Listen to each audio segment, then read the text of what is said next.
A very good morning, students. Today we are going to start our first chapter, that is financial management.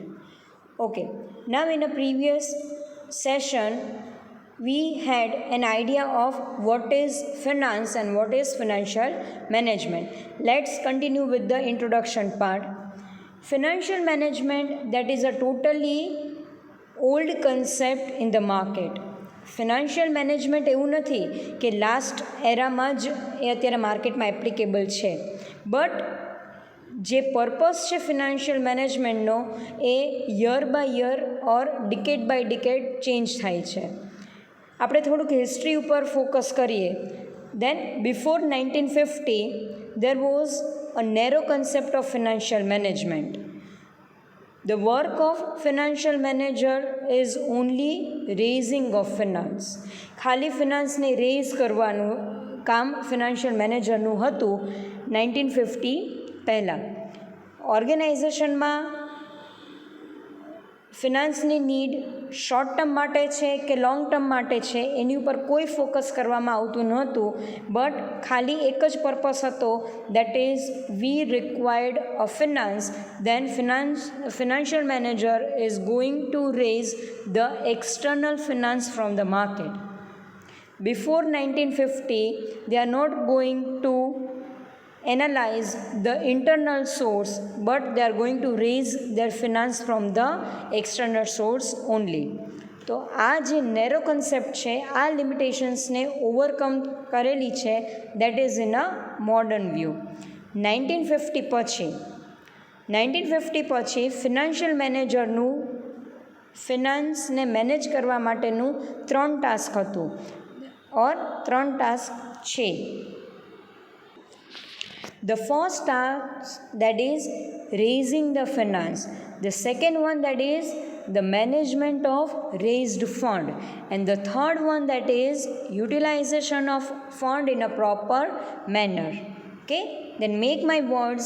Finance manager work is to raise finance, the manage finance and to utilize the fund in a proper manner. હવે utilization of a fund, તમારું જે raised finance છે તમે internal સોર્સનો use કરો છો ઓર તમે external સોર્સનો યુઝ કરો છો એ અહીંયા મેટર નથી કરતું, પણ એક વખત ફંડ તમે જ્યારે ઓર્ગેનાઇઝેશન રેઇઝ કરે છે માર્કેટમાંથી કે ઇન્ટરનલ સોર્સ પાસેથી, હવે next important task, that how you are going to make a effective and efficient utilization of your fund. તમારું જે રેઝડ ફિનાન્સ છે એને તમારે એવી રીતે યુટિલાઇઝ કરવાનું છે કે જેના બેઝિસ ઉપર you are able to get maximum return and the purpose of organization will fulfill in a positive manner.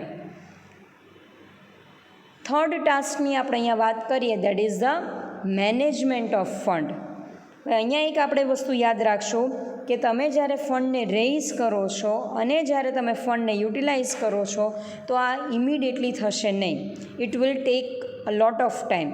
તમે રેઇઝ કરો છો તો ઇમિડિયેટલી તમને કોઈ એવો સોર્સ નથી મળતો કે જ્યાં તમે ઇમિડિયેટલી તમારા ફંડને યુટિલાઇઝ કરો છો. તો હવે યુટિલાઇઝેશન અને રેઇઝિંગ વચ્ચેનો જે ટાઈમ ગેપ છે, that is the management of the fund. હવે અહીંયા ઓર્ગેનાઇઝેશન કોઈ પણ શોર્ટ ટર્મ ફંડમાં પોતાના ફંડને એવી રીતે ઇન્વેસ્ટ કરશે કે જ્યારે ફંડને યુટિલાઇઝ પ્રોપર મેનરમાં જ્યારે ચેનલાઇઝ કરવાનું છે ત્યારે the fund on hand can be easily available. એટલે ફિનાન્સ મેનેજરનું વર્ક અહીંયા તમારું એક્સપાન્ડ થઈ જાય છે. ખાલી ઓર્ગેનાઇઝેશનના ડે ટુ ડે એક્ટિવિટીઝના ફિનાન્સનું વિચારવાનું નથી, બટ ઓર્ગેનાઇઝેશનની જે લોંગ ટર્મ રિક્વાયરમેન્ટ છે એ મીડિયમ ટર્મ અને શોર્ટ ટર્મ થ્રુ કેવી રીતે સેટિસ્ફાઈડ કરવી એ અહીંયા ફિનાન્સ મેનેજરે વિચારવાનું છે. નાવ ઓર્ગેનાઇઝેશનમાં બોર્ડ ઓફ ડિરેક્ટર્સની જે ટીમ છે એ પોસિબિલિટીઝ છે કે ઈચ એન્ડ એવરી ડિપાર્ટમેન્ટ ઉપર પ્રોપર ફોકસ ન કરી શકે, કારણ કે બીઓડીનું વર્ક ડિપાર્ટમેન્ટને પ્રોપર મેનરમાં મેનેજ નથી કરવાનું, બટ સિંક્રોનાઇઝ કરવાનું છે અને ઓર્ગેનાઇઝેશન માટે કોઈ પણ સ્ટ્રેટેજી ફોર્મ્યુલેટ કરવાની છે, કોમ્પિટિટર્સને માર્કેટમાં બીટ કરવાના છે અને ઓર્ગેનાઇઝેશનનું લોંગ ટર્મ સર્વાઈવલ કેવી રીતે થાય એના વિશે ફોકસ કરવાનું છે.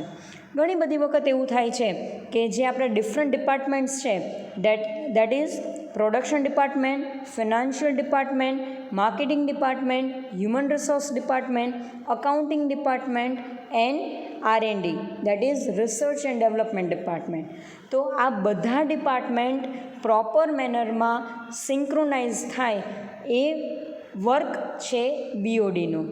BOD તમારો જે બોર્ડ છે, તમારા જે બોર્ડ ઓફ ડિરેક્ટર્સ છે એ ફિનાન્શિયલ ડિસિઝન્સ કોઈની ઉપર લેવી કરશે નહીં. એટલે make my words, financial manager જે સોર્સ થ્રુ ફંડને રેઝ કરવા જઈ રહ્યો છે તો first and foremostly he must discuss the required options with our board of directors. એટલે બોર્ડ ઓફ ડિરેક્ટર સાથે એ પહેલાં ચર્ચા કરશે કે મેં આખું એનાલિસિસ કરેલું છે, આટલા ઓપ્શન્સ અવેલેબલ છે કે જેના થ્રુ આપણે આપણા ફંડને રેઝ કરી શકીએ છીએ.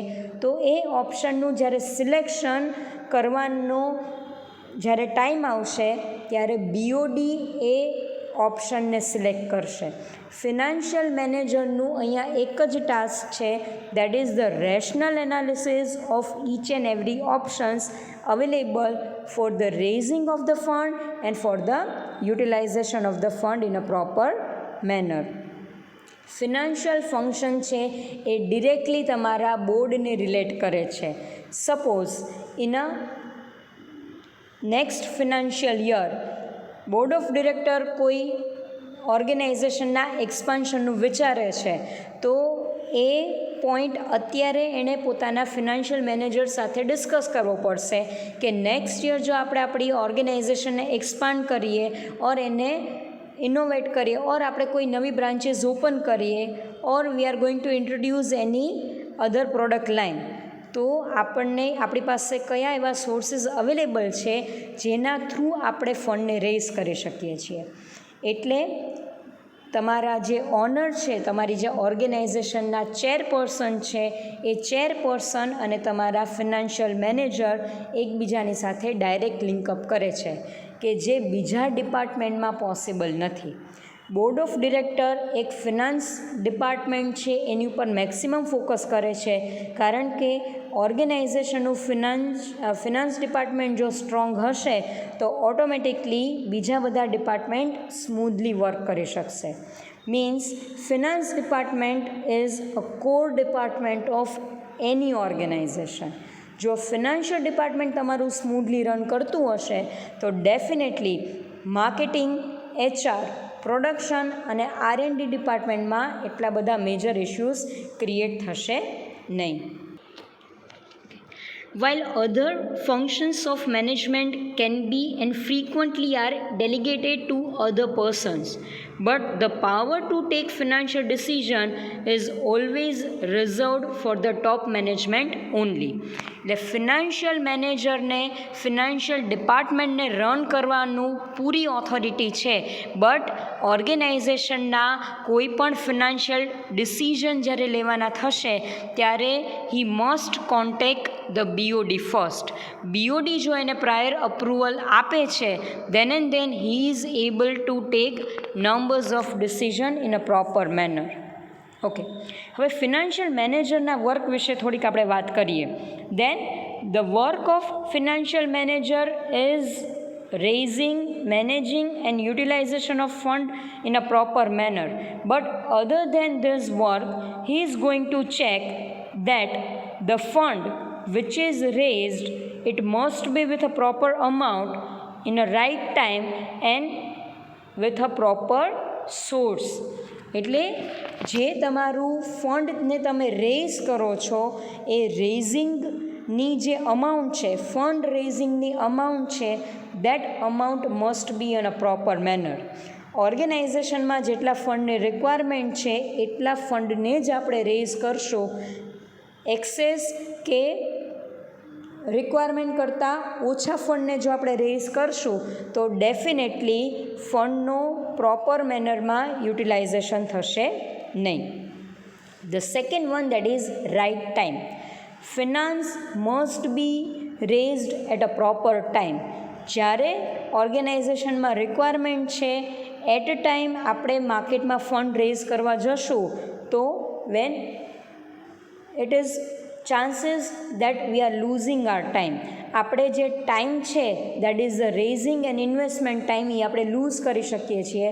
સો જ્યારે પણ ઓર્ગેનાઇઝેશનમાં રિક્વાયરમેન્ટ છે તો આપણે પ્રાયર ફંડને માર્કેટમાં રેઝ કરશું.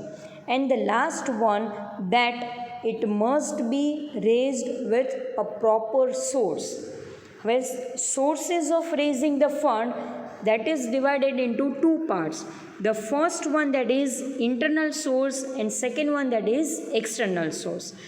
ઓર્ગેનાઇઝેશનમાં તમારી વર્કિંગ કેપિટલ નીડને સેટિસ્ફાઈડ કરવા માટે તમને ફંડની રિક્વાયરમેન્ટ છે તો એ ટાઈમમાં ફર્સ્ટ એન્ડ ફોરમોસ્ટલી આપણે ઓર્ગેનાઇઝેશનની સાઇઝ, આપણે અમાઉન્ટની size and nature of the organisation અહીંયા આપણે ચેક કરશું. જો તમારી ઓર્ગેનાઇઝેશન મીડિયમ સ્કેલની છે તો we are able to manage it from our internal source only. But organization તમારી લાર્જ સ્કેલની છે અને તમારી ફંડની અમાઉન્ટ પણ હ્યુજ છે, then at that time we are going to raise our fund from external source only. એટલે અહીંયા જે ફિનાન્શિયલ મેનેજર છે એણે થરલી બધા સોર્સિસને પ્રોપર મેનરમાં એનાલાઇઝ કરવા પડશે અને he must to take a rational decision. એવું નથી કે ચલો ઇન્ટરનલ સોર્સ ઇનફ મેનરમાં અવેલેબલ છે અને અમાઉન્ટ પણ યુઝ રિક્વાયર્ડ છે તો આપણે આપણો ઇન્ટરનલ સોર્સને યુઝ કરી લેશું. નહીં, બટ ઇન્ટરનલ એન્ડ એક્સટર્નલ બંનેનું કમ્પેર કરશું. બંને ફંડને રેઝ કરવા માટે તમારે કેટલી કોસ્ટ બેર કરવી પડે છે, પ્લસ એ બંને ફંડમાંથી તમને કેટલું રિટર્ન પ્રોવાઈડ થાય છે એ પોઈન્ટનું આપણે ડિસ્કશન કરશે financial manager. And then after they are going to take the decision that from which source they are going to raise their finance. Proper source through જ્યારે ફંડ રેઝ કરે છે at that time the financial management does not stop at procuring the required fund, but it has also to see that it is efficiently utilized in a business. હવે જે પર્પઝથી તમે ફિનાન્સને rays કરો છો એ purpose તમારો solve થવો જોઈએ. તમે short term requirement માટે ફંડને રેઝ કરો છો ઓર મીડિયમ તમારી રિક્વાયરમેન્ટ છે ઓર તમારી લોંગ ટર્મ રિક્વાયરમેન્ટ છે, તો જે રિક્વાયરમેન્ટ છે એના બેઝિસ ઉપર તમારો રેઝડ ફંડ પ્રોપર મેનરમાં યુટિલાઇઝડ થવો જોઈએ. જો એ પ્રોપર મેનરમાં યુટિલાઇઝ નહીં થાય તો financial goal we are not able to fulfill. So it is concern with maintaining a proper fund on hand to meet the expenses of both revenue and capital nature. Organisation હંમેશા બે ટાઈપની એક્સપેન્ડિચર્સમાં deal કરે છે. The first one that is revenue expenditures and the second one that is capital expenditure. Revenue expenditure that is the expenditure with the minimum amount and with a limited time period. And now the capital expenditure that is for the long period of time and that include the maximum amount. So here the financial manager is going to check the requirement of the fund which is available to him. So it has to manage the finance in such a way that the goal of the business is realized. તમે જે purpose માટે ફંડને rays કરો છો, તમારો revenue એક્સપેન્ડિચર્સનો purpose છે કે તમારો capital એક્સપેન્ડિચરનો purpose છે, એ તમારો જે પર્પઝ ઓર્ગેનાઇઝેશનનો છે એ પ્રોપર મેનરમાં રિયલાઇઝ થવો જોઈએ. So the raising of the fund, management of the fund and utilization of a fund in a proper manner. Now next, crucial task of financial manager, that is to take decision. હવે decision મેકિંગનો question ક્યારે arise થશે કે જ્યારે આપણી પાસે options available હશે. Means financial manager પાસે જ્યારે ઓપ્શન્સ અવેલેબલ છે, that is from where he is going to raise the fund, then how he is going to manage the fund, and the last one that how he is going to utilize the fund. જ્યારે options available છે ત્યારે જ આપણે એને select કરવાનું છે, અને selection that is a decision making process. Now here financial manager is going to take the rational decision which is fruitful for the organization as well as for the market itself. અહીંયા financial મેનેજરે ખાલી ઓર્ગેનાઇઝેશનના profit ઉપર focus નથી કરવાનું, but apart from the organization he need to think about the market. કે કોઈ પણ ડિસિઝન ઓર્ગેનાઇઝેશન લે છે that is to change their financial policy or for the raising or utilizing, that must give a positive effect in the mind of the society. Ultimately organization is in the society and for the society. એટલે જ્યારે પણ financial decision લેવામાં આવે છે ત્યારે again we are going to consider our society as well as our organization itself. Basically profit maximizationનો goal that will be fulfilled with the help of financial decision. ઓર્ગેનાઇઝેશનનું જો financial department strong હશે, financial decision કોઈ પણ organisation કે financial manager લે છે એ જો proper મેનરમાં હશે તો definitely company is able to fulfill the basic goal of organization, that is maximization of a profit in a proper manner. Okay, now we'll discuss the definition part of financial management.